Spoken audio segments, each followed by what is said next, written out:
Shalom jemaat Tuhan, puji Tuhan. Hari ini kita bertemu kembali lewat ibadah online ya. Mengucap syukur kepada Tuhan kalau hari ini kita masih dalam keadaan tubuh yang sehat, yang kuat ya. Dan saya percaya kalau sampai hari ini kita ada sebagaimana kita ada itu semua karena anugerah Tuhan buat kita semua ya.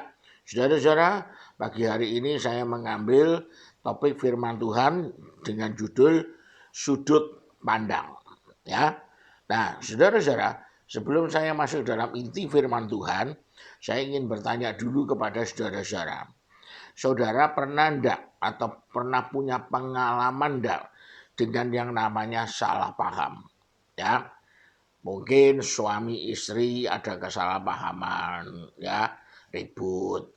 Nanti antar teman, antar kerabat, kadang-kadang antar pelayan Tuhan ada salah paham, kita ini cekcok, ya.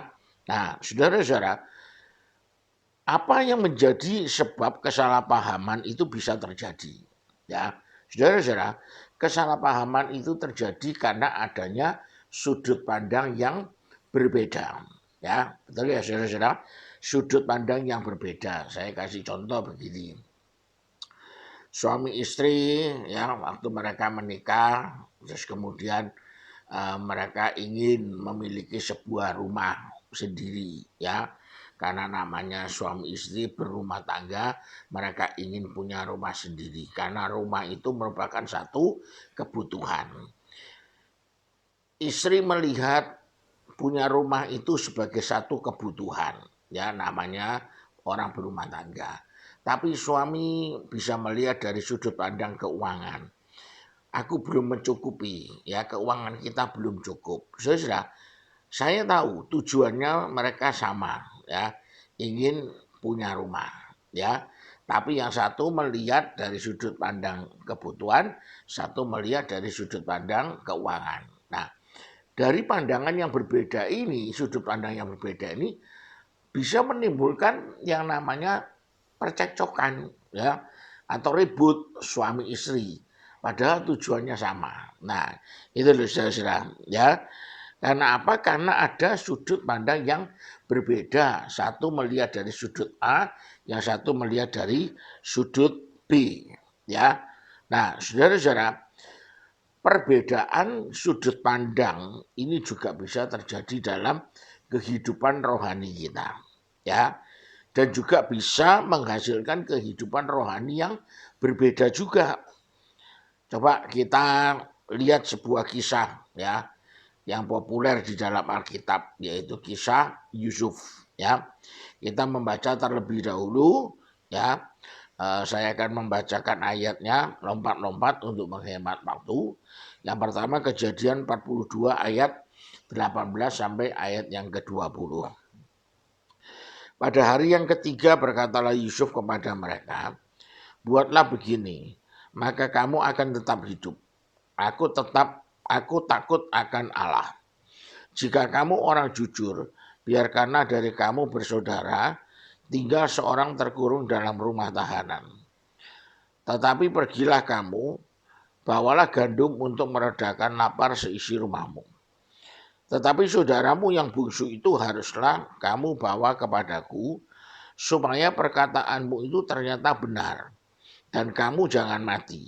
Demikianlah diperbuat mereka. Nah, saudara-saudara, cerita ini terjadi di tanah Mesir, ya, di mana ketika itu terjadi kelaparan. Ya. Tetapi karena Yusuf dia berhasil menerjemahkan, mengartikan mimpi dari Firaun dan kemudian Yusuf juga memberikan masukan-masukan, saran-saran kepada Firaun, maka kita lihat di Mesir, ya, tempat di mana Yusuf tinggal itu terjadi kelimpahan yang luar biasa, ya, cadangan gandum sangat banyak. Nah, saudara-saudara, kakak-kakak Yusuf yang 10 orang yang dulu menjual Yusuf, ya, mau tidak mau mereka harus membeli gandum di Mesir, ya. Kemudian mereka datang ke Mesir, ya, ke tempat di mana Yusuf tinggal, ya, saudara. Nah, ketika mereka pergi ke Mesir, ya, mereka ikut, mereka mau membeli gandum di Mesir, saudara.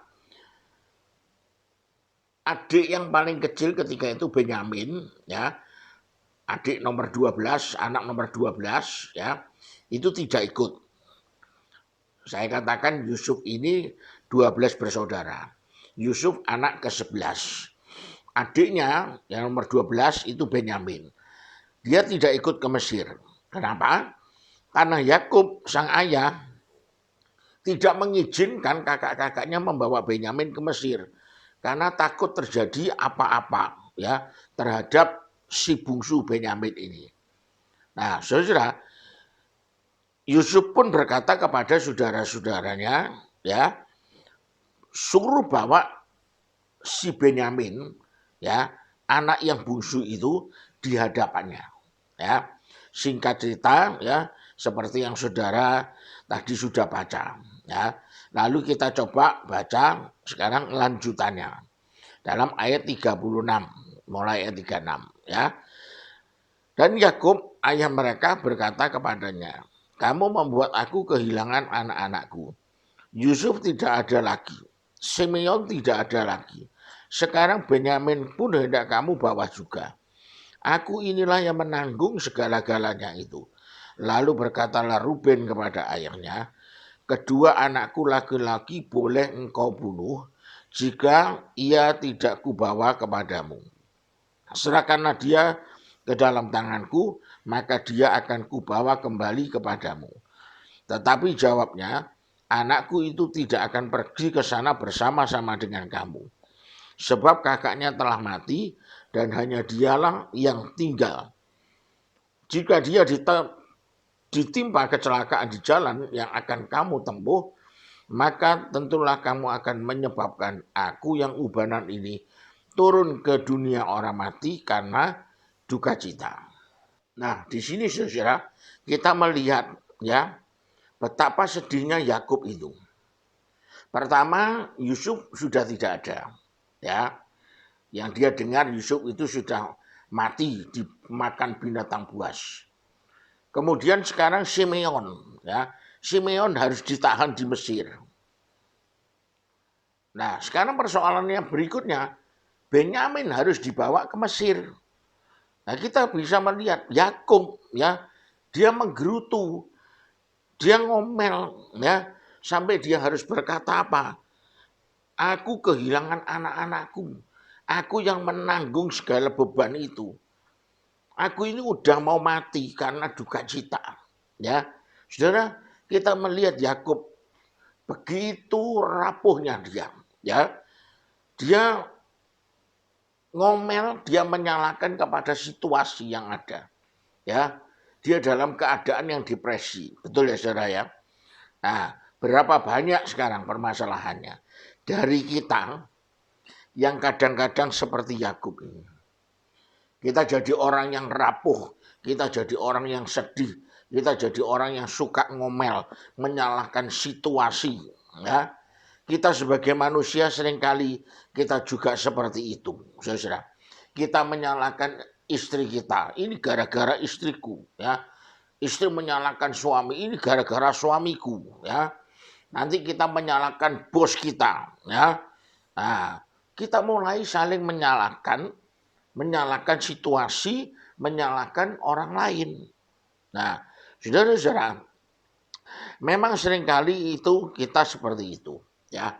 Menyalahkan situasi yang ada, menyalahkan orang yang ada, menyalahkan kondisi yang terjadi. Kenapa kita ini kok bisa gampang menyalahkan situasi dan menyalahkan orang lain?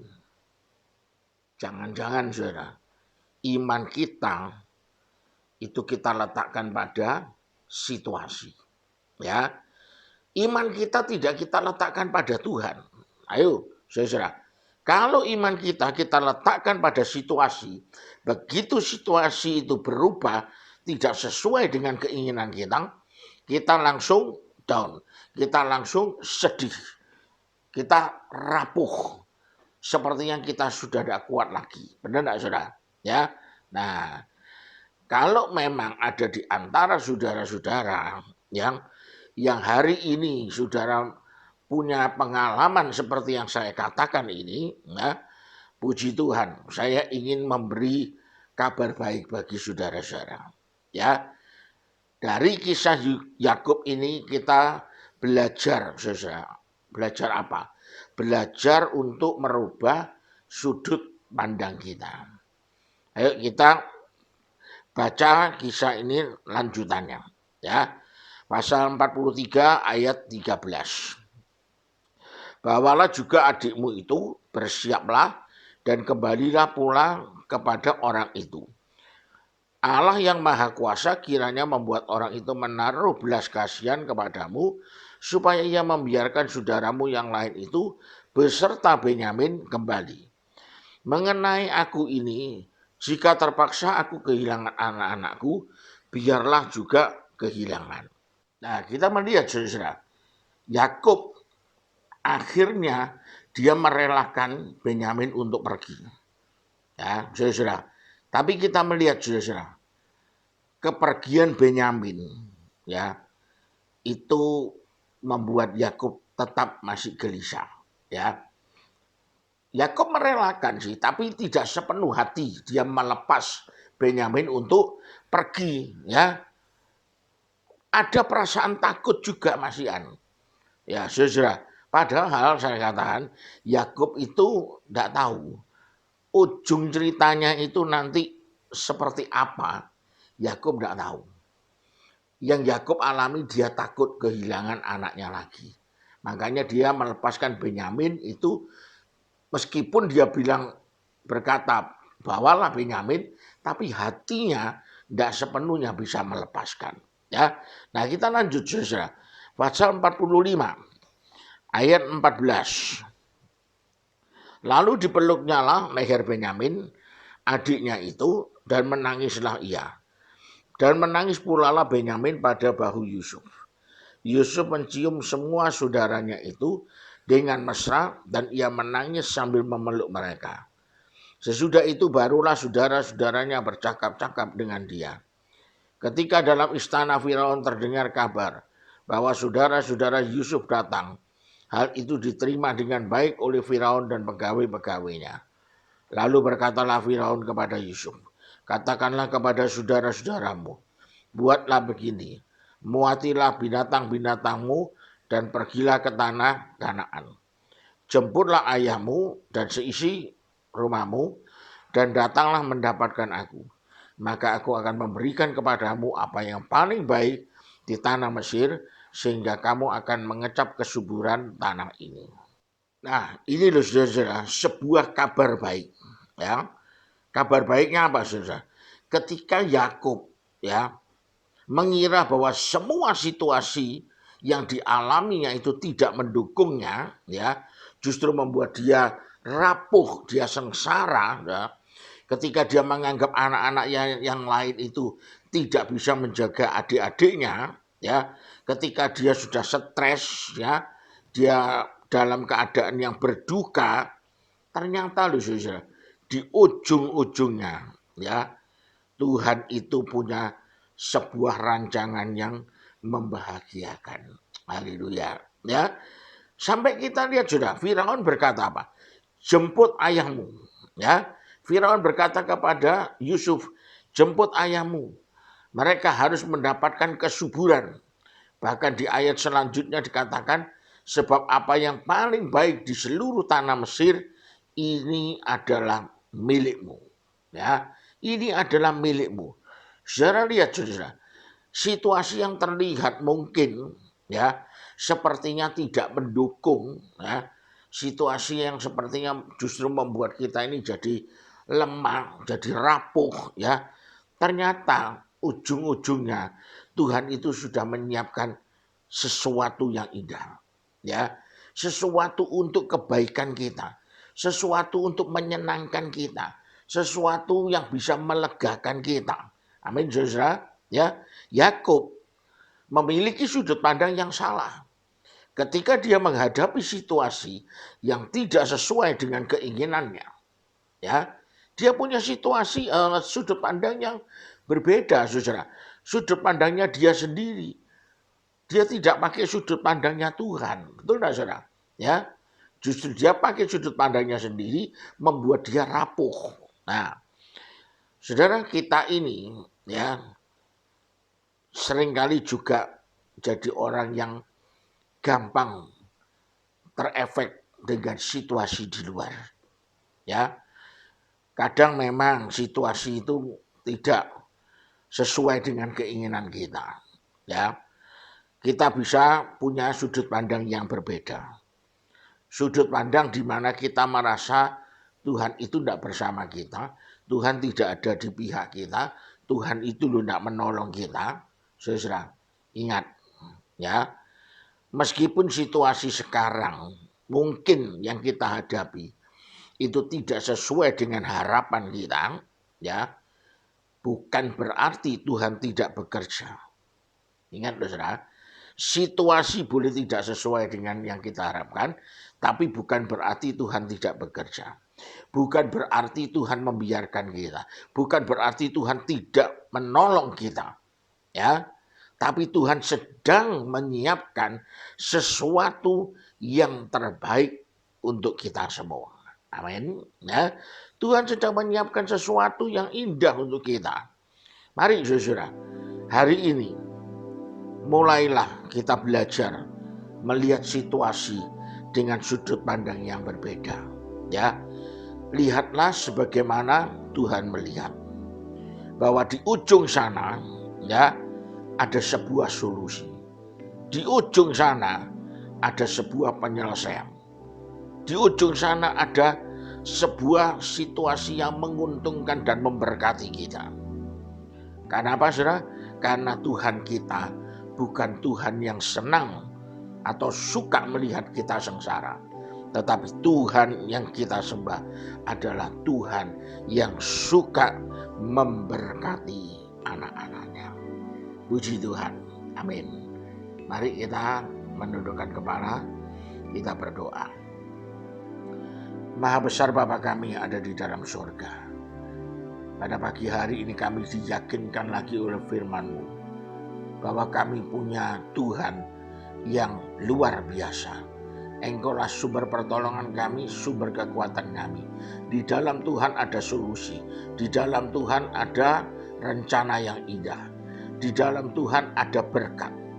Sebab itu Tuhan, mungkin saat ini anak-anak-Mu sedang mengalami satu situasi kondisi yang tidak sesuai dengan yang kami harapkan dan kami inginkan Tuhan. Beri kami kekuatan. Beri kami kemampuan untuk kami melihat dengan sudut pandangnya Tuhan. Ya, karena kami tahu Tuhan, Engkau tidak akan membiarkan kami. Justru Tuhan akan memberkati kami. Terima kasih untuk firman-Mu Tuhan. Terima kasih. Berkati kami semua yang mendengarkan dan mengikuti ibadah online pada pagi hari ini. Berkati kesehatan kami, berkati usaha pekerjaan kami, berkati rumah tangga kami ya Bapa. Di dalam nama Tuhan Yesus kami naikkan doa kami. Amin. Puji Tuhan, saudara. Terus saya ingatkan, jaga kesehatan kita, banyak berdoa, minta Tuhan memberkati kita dan memberi kekuatan buat kita semua. Amin. Hidupku menggenapi firman-Mu, tanda mujizat serta